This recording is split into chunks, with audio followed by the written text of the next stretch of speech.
Leksiyimizde başlayımız hürmetlik vatandaş. Bugün Çislak 2020 yıl 9. ayının 7. gün hafta düşenbe.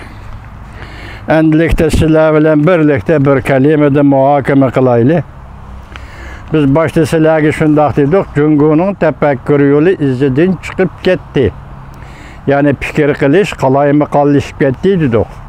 Yukarıda biz 3 adamın bayanını gördük. Birincisi Taşkı İşler Ministeri Leyi Çeng'nin yazgan makalesi. İkincisi Devlet Müdafiye Ministeri Ringo Chang'ın Ministerinin bayanatçısı Ringo Chang'ın bayanatı. Üçüncüsü Cungo Paydılış haberlerinin makalesi. Üçüncü Paydılış haberli Amerika Çavuşen'nin tecrübe savaklarını unutup kalması gerek. Bundan 70 yıl burun kuruşun gibi ne kalavatı değil. İkincisi de Devlet Müdafiye Ministeri 12 gün geçip kaldı sebebi ne? Lakin hemmisi de tasdikni inkarını tasdiklaş.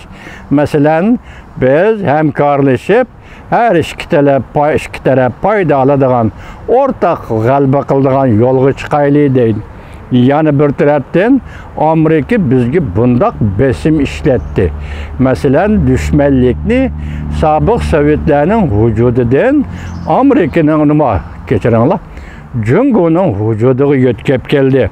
Bunundaki en asaslık mesele mesela Şinjan meselesi, Hong Kong meselesi.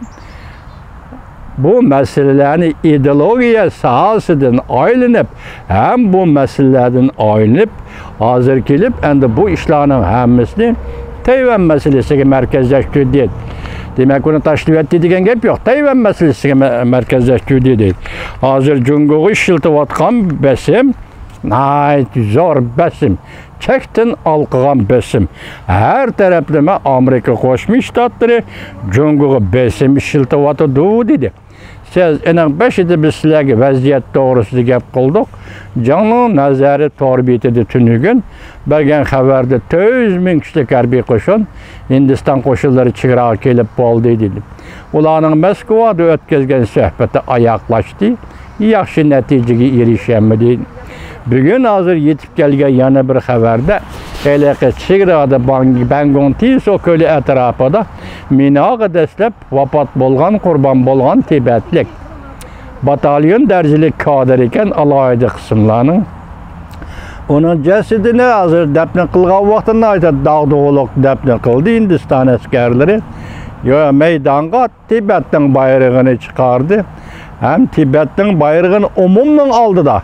Hem ceset bu taraf götürülüp gidiyordu. Zimmis gelip götürüp elip gidiyordu. Dolağı elip o tarafta Tibet'in bayrağı lepildep duruptu. Ahval muşu andı Mongolia'da.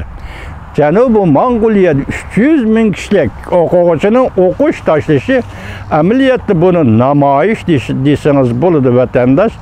Hazır hesapta hem de Tibet meselesiyle, Uyguristan meselesiyle Canubu Mongolia meselesi koşuldu. Koşumçu Tibet, Tayvan meselesi koşuldu. Hem de Hong Kong yani başta ettik bugün yani götürüldü. Yani bizgi hesapta bugün Şangay yani Hong Kong için tünügün yani şiddetli götürüldü. İki mesele. Biri devlet müdafiye Şangay'cı, Hong Kong'cu devlet bexatarligi kanuni degan narsaga qarshi biz sen 9 ayda o'tkaziladigan saylamni kechiktirding dedi.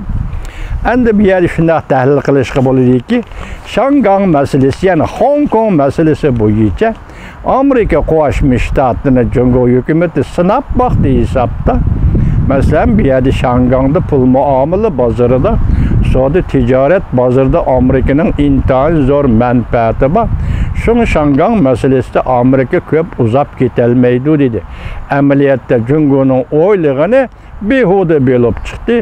Sizler görüp boldunuz, sizlerge sözlep bolduk. Amerika Qo'shma Shtatları Hong Kong'a bergen barlık imtiyazni bekar kılıverdi vatandaşlar. Eğer Amerika Qo'shma Shtatları muş ay muşu günde Cungo bilen elişivatkan paytlarda menfaat üçün gep kılıdığan, iş kılıdığan bolsa Hong Kong'a berilgen imtiyazlı elbetmesi bulattı. lekin elbette. Demek Hong Kong'a verilgen imtiyaz evvel Ali avtonomiyadi. Sen bekar kıldın, ben onunla belki imtiyazı elip taşlayman. Bir yerde Xitayning xiyolidagi Amerika manfaatidan xususiy manfaatdan vazgeçmeydi degan narsaning o'zi yo'q bo'ldi. Yana nima yerda nima dedi? Sizlarga diqqat qildinglar vatandoshlar. Xususiy manfaatini ko'zlab Amerikaning siyosiy yo'llari deydi. Hatto bizning muxbirlarning viza berishni, viza qo'yib berishni kechikib xususiy manfaatni ko'zlab ish qildi deydi. Özlüksüz besim işletti deydi. Yani onun başka üçlü haberinin hemisi de Amerika hususi siyasi menfaati için bu işini kılıvatıdır. Bu bir hakaret karakterli gap oldu. Bir devletin hususi menfaati üçün ikinci bir devlet ile elişilen kaide var mı? Ben bunu bilmeydikken hürmetlik vatandaş. Bu yerde Amerika'nın niye hususi menfaati var? Karana. Mesela Tibet meselesi deydi kişilik hukuk boyunca Amerika'nın bir yerde nemi siyasi, hususi hukuku menfaati var. Mesela Uygurlar meselesi de kişilik hukuk deydi Amerika götürüp çıkıvatıdı, kollavatıdı Uygur halkını. Bir yerde Amerika'nın nemi hususi menfaati var. Tayvan meselesi de nemi hususi menfaati var. Nima hususiy menfaati var? Bu rayonlar meyli Tayvan, meyli Hong Kong, meyli Janubi Mongoliya, meyli Uyg'uriston, hammasının menfaati şu rayonlarning o'zining menfaati. Bundaq aytganda insoniyatning o'rtaq menfaati. Amerika ko'ngil bilayotgan menfaat xuddi insoniyatning menfaati. Shuning bu yerda insoniyat menfaati ve Amerika menfaati birdek iyi deysek bo'ladi. Bu noktada biz Xitoyni tanqid qila olamiz. Asosimiz shu, asosimiz bilan Xitoyga tanqid bera olamiz. Nima masalan ko'rsatbaqa.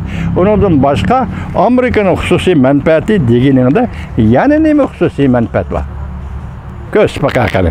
Endi hozir buni ko'rsatanmaysan, xususiy menfaat mana uchun aniq qildi demaysan. Hozir siz qarab bakkan Hindiston chegarasi Ishki Mongoliya yoki Janubiy Mongoliya konu meselelerden Uyg'uriston, Tibet, Hong Kong meselesi muşlarning hammasi besib kelayotgan vaqtda hozir xalqaro jamiyat diqqat qilayotgan, ko'ngil bo'layotgan, balki eg'izdan tushmay takrorlab kelayotgan hal qilmasang bo'lmaydi degan chekka yetib keldi. Siz yuqori xabarlarda ko'rdingiz. Uchala xabar, mayli Rimribovning xabari, mayli foydalanish xabarlari, mayli andan davlat manfaati nima Ringochang Cumhur'un devlet müdafaa bayanatçısı Ringochang hammasi nima egilik hukuk, zemin bütünlüğü, devletin bexatarligi degan so'zlarni hammasi o'xshashli eg'iz qapti. Siz shundan ko'rib olasiz ki vatandaş Cumhur bilan Amerika o'rtasida bu ishlar unda oddiy ishlar emas.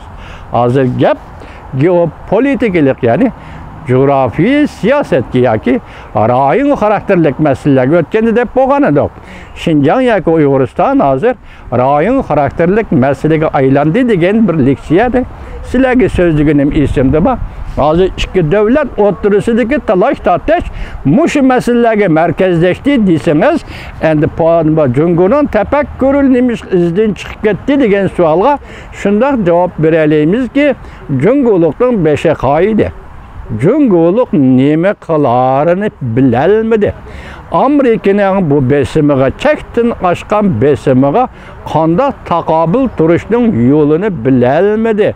Beshi qo'ydi. Tafakkuri yo'li uzildi. Izidan chiqib ketdi. Nima qilarini bilolmadi deganda Reis Xi Jinping bir xil so'zlaydi. 5 masalada Cumhurliklar sizlarga yoqdaydi, Amerikalikqa yoqdaydi deydi. Liu Cheng Levi Cheng nima deydi buna, ama muavin devlet ishlar muavin tashqi ishlar ministri Liu Cheng nima deydi? O ayrım maqoli bilan gap qilyapti. Ringochang ayrım bayonot bilan gap qilyapti. Sanki o'sha foydalanan xabarlar ayrım gap bilan gap qilyapti. Reis Xi Jinping biz 5 nuqtada san yoqdaymiz, ma'qul demaymiz deyapti. Demek tefekkürde birdeklik yok. Fikir qilishda birdeklik yok. Hareketli maskadem yok.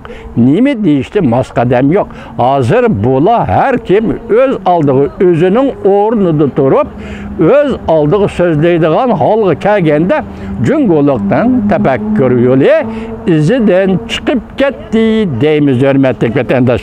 Yani bunun keyinki vaziyet kandak buludu. Yani sizlerle birlikte bu meselenin devamlılık izlenimiz vatandaşlar.